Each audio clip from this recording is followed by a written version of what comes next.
Ah, what a nice evening. It's CJ Miller. I'm in Shreveport, Louisiana. Across from downtown is the Red River and beautiful Bossier City, Louisiana. Come check us out. So, I wanted to talk a little about my dinner tonight. Uh, it's known uh, through different variations as different, by different names. Uh, but its root is in the region of the south of France, and uh, so we'll call it Poulet Creme, which is basically cream of chicken, basically, but Poulet à la crème, or Poulet à la crème, however you really want to get there with it. That's more accurate. It's also very similar in the way that I've done, because I've actually started this that I'm going to show you in a moment. This is going to be over some palm fritas, or um, you know uh, fries, potatoes that have been fried, and I'll show you the what it looks like at the poulet à la crème in just a moment. But I want to give you a background on it. I have it's also very similar to a chicken fricassee. You may know it by that name, or milk chicken, or cream of chicken, or whatever. There are certain variations. I used the simplest of recipes. I started with a little unsalted butter, and blocked that with a little vegetable oil to keep the butter from scorching. And then I put in 2 large onions, 2 medium-sized carrots, and about half a bulb of chopped garlic. And I chopped them up probably into centimeter-sized pieces, uh, give or take. Certainly by the time they cook down. But I cooked them in an oil. Uh, what I said that I marinated it in, or I'm not marinated, sauteed in with a little bit of Accent, which is the brand name for monosodium glutamate, a little bit of black pepper, and basically just kind of sweated all that down until the onions became uh, translucent, working towards a transparent type color. You really want that, because you want the sweetness to come out of those vegetables. And then once I did that, I added a little bit of flour to the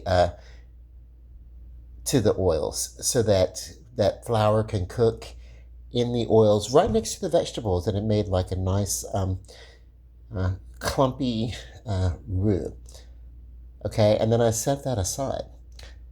And then I had the chicken legs, which is the dark meat chicken is great for this. Chicken thighs, recommended in a lot of recipes. Basically, there's 2 ways to do this. You can do the sauce and then pour it over the chicken to where it's rather kind of thin. I did it as kind of a stewed on top of the stove. But basically, I took the I fried the chicken that had just basically been resting in flour. No other seasoning, just all-purpose flour. Lightly browned them, then removed them from that fryer and put them into a sauce that I made. When I got ready, I took those vegetables, those sauteed vegetables, I brought them back up to temperature, and then poured in probably, at least 2/3 a quart of milk into a large skillet, and stir slowly as it comes and makes a sauce together. And then you can take the chicken and you put it into your sauce, and you get the yield on that is a lovely light brown sauce that thickens really, really well as it sits. But you want to take your chicken and you want to finish cooking it in that sauce, and oh my God, it's delicious. Let me show you what it looks like in the pan, which looks like hell in the pan. Okay. Um, You want to get all these flavors, and you want this vegetables and everything like that. You want them constantly. You want them over your chicken. You don't want to waste that. You can strain it if you want to, if you want a smoother texture or whatever. But basically, some people call this a milk chicken. Some people will actually use like a creme fraiche, which is a heavy cream that's been kind of whipped up. Some people will use a sour cream to the base or whatever. I don't think it really matters that much. For this, because I used the aromatic vegetables, I really didn't need to worry about adding any sort of sour cream or anything. Sometimes people will add a yolk. You'll take some of this out as it comes up to temperature, and you'll put it into a scrambled egg yolk, and you'll block it so that you can pour the yolk back in and give kind of a thickening to this sauce.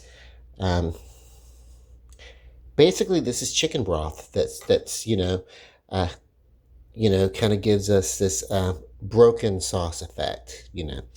Uh, but yeah, let's put it on the plate. Let me show you what it looks like, because it looks disastrous in here. I know that, but trust me, this is very worth it. Well, first I will lay down a cheddar cheese infused biscuit that I just put the biscuit in a muffin pan. It's basic biscuit, a nice thick biscuit batter. Typically, 1 part self-rising flour, a half part milk, and a 1/4 part fat of some sort. And in this case, I went back and I added uh, chunks of cheddar. Uh, Actually, it was a Colby cheddar, like a blend.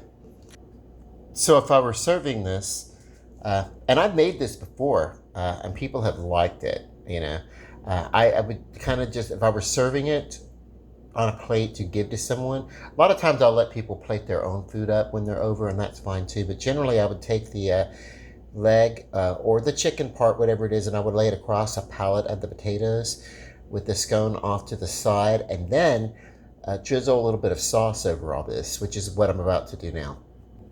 And here we are, a very delicious poulet à la crème. And a nice note, this dish has a couple of cousins, 2 or 3 of them. One would be coq au vin, which is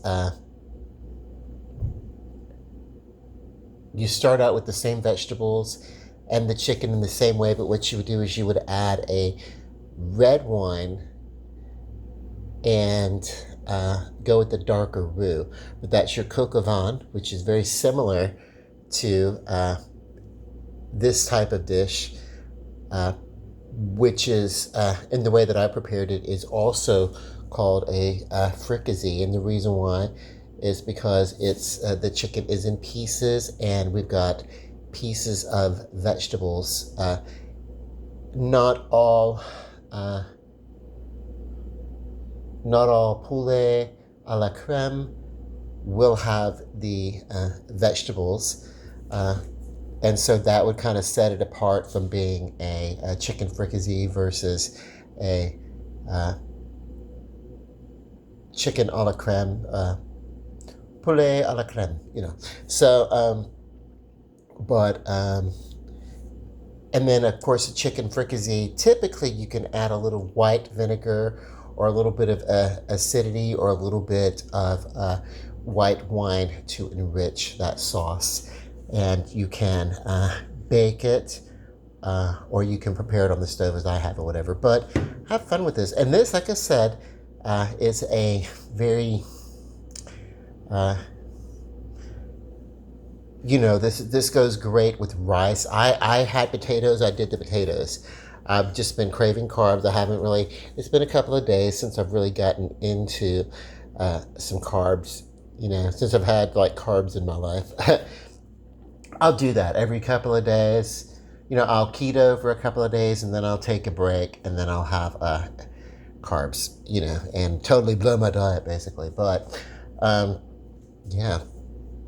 Let me come over here and we'll give you a taste, or I will give myself a taste. Oh, and I kind of want to give this a kind of a good turn so we can see it. I would lay this, like I said, across the potato. Oh, there was one more cousin I wanted to mention to this dish, so to speak. The Canadian, particularly with this way, with the potato, the Canadians are very fond of a dish called, what do they call it? Poutine, which is French fries with gravy, brown gravy over the French fries. And then on top of that, they'll put cheese curds, some sort of white cheese curds.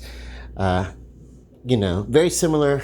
I have a friend here who does a poutine food stand, and he uses, I think, like a soft mozzarella rather than cheese curds, but they're very similar, so that works. But yeah, you can see there's bits of carrots in here. There's bits of onion. There's and celery. Yeah, I'm sorry, not celery. Onion, carrots, and garlic. That's what I used. That was the version of the Trinity that I used in this one. So no bell pepper or anything like that. But still also can be referred to as a mirepoix. And it depends upon which region in French cooking, French style cooking that you deal with, as to what the Trinity of cooking is. Typically in my Louisiana Cajun background, we think of it as bell peppers, onion, and celery. And sometimes instead of the celery, you get carrots instead. And let's see, I have my fork here. And I'm just going to take, I'm even going to take a piece of this that has the, I'm craving the potato that has, you see a bit of onion there, but I want a piece. Where's that? Where'd you go? Here we go. Come here, carrot. I hate vegetables in any other kind of way, basically. Oh my God, the fits I used to throw if people tried to sneak this kind of food into what I did not want to eat. If you want to, you can puree these things, or you can add a little, this required no kitchen bouquet or anything like that. You can add some of those additional aromatic sauces if you want that are,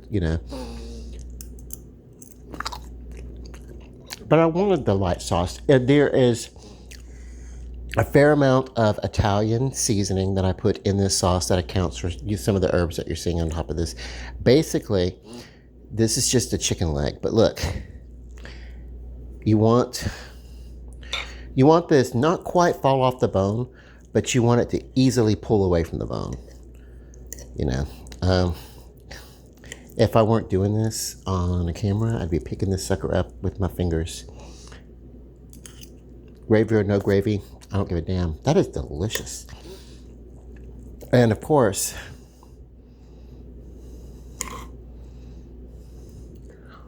go for your biscuit that I just ate with the fork. What's wrong with me? Okay, love and light, peace, and bon appetit. Such a pretty plate, and then I started stabbing into it. Bon appetit. Good night.